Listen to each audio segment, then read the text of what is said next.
Hey, cool hip peeps. Did I scare you? I hope not. Welcome to an outline of the faith, commonly called the Catechism, with your host, me. I like the Catechism with Chris. I like the way that sounds. That's kind of catchy, huh? Well, I'm again using the 1979 Book of Common Prayer. I'm on page 845. And if you don't have a Book of Common Prayer, you can absolutely check it out online with the link below. And it'll take you where we're working. Absolutely free. Can't be free, right? Yeah. Well, the section we're going to deal with today is the section called Human Nature. And this is laid out in question and answer form that we're going to kind of go through. Q&A with Chris. That also is kind of catchy. I like that. All right. First question. What are we by nature? That is a very deep question, and I'm glad that the Catechism gives us an answer when it says that we are part of God's creation made in the image of God. Think about that. We're made in the image of God, the likeness of God. Well, that is what the Bible teaches, actually, in Scripture. And we see that very plainly because Genesis 1:26 tells us that God said, let us create human beings in our image or our likeness. And so that means that human beings are special. We're very special. And you are very special. You may not always feel very special. I don't always feel very special. But we are. At least God thinks so. So, a special people. That's who we are. A special people to God. Question, what does it mean to be created in the image of God? The answer, it means that we are free to make choices, to love, to create, to reason, and to live in harmony with creation and with God. Think about that. To be created in the image of God means that we have freedom of choice. We have choices that we make. I wonder how many choices you and I make just on any given day.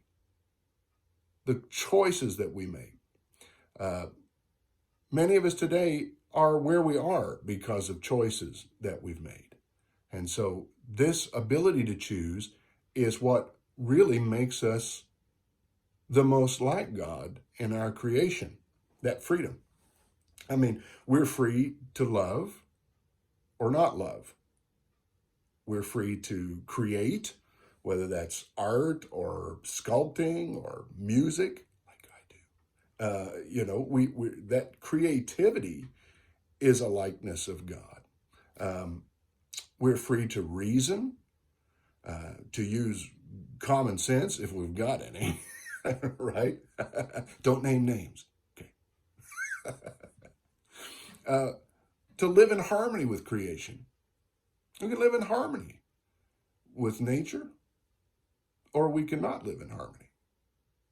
Those are all choices that we make. We can be in harmony with God, or we can choose not to be in harmony with God.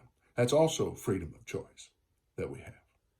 Well, if we would choose not to be in harmony with God, the question begs, why then do we live apart from God and out of harmony with creation?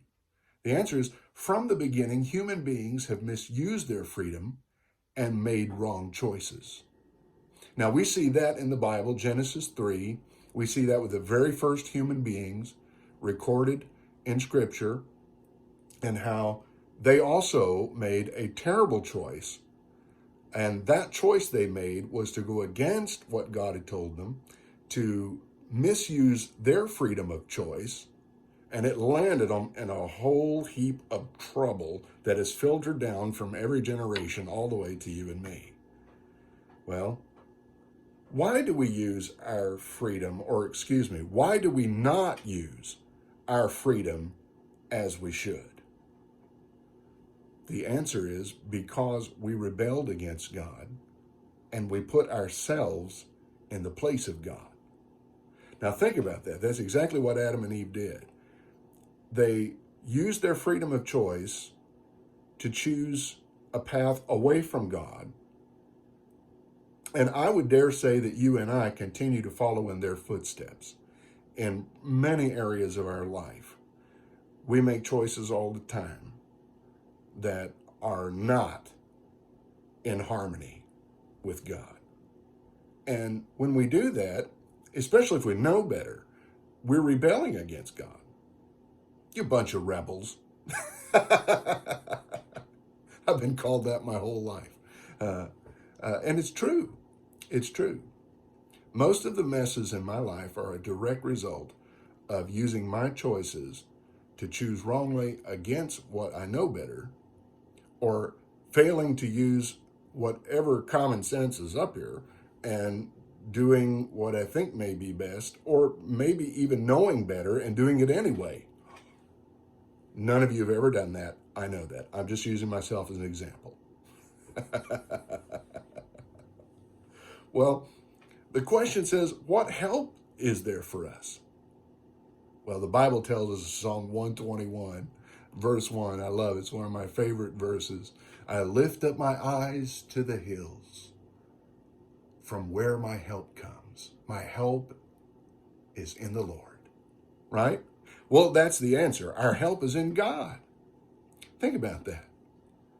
We misuse our choices and our freedoms, our creativity.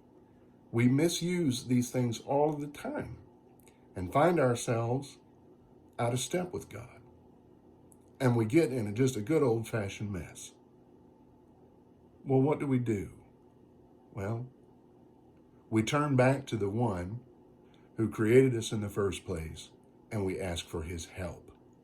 That is maybe the first step on the very path to love and right choices and being in harmony with nature, being in harmony with God and with others, is when we turn to the Creator for our help. Well, how did God first help us? You say, that's good. So what ways does God help us, and what was the way that he did help us? Well, the very first thing that he did was God first helped us by revealing himself and his will through nature and history, through many seers and saints, and especially through the prophets of Israel. I mean, that's true if you think about it. If you have a creation, there's a creator. If you want to know the creator, look at the creation. Like that? That's deep, right? Let that sink in for a minute. Not too much. That is true.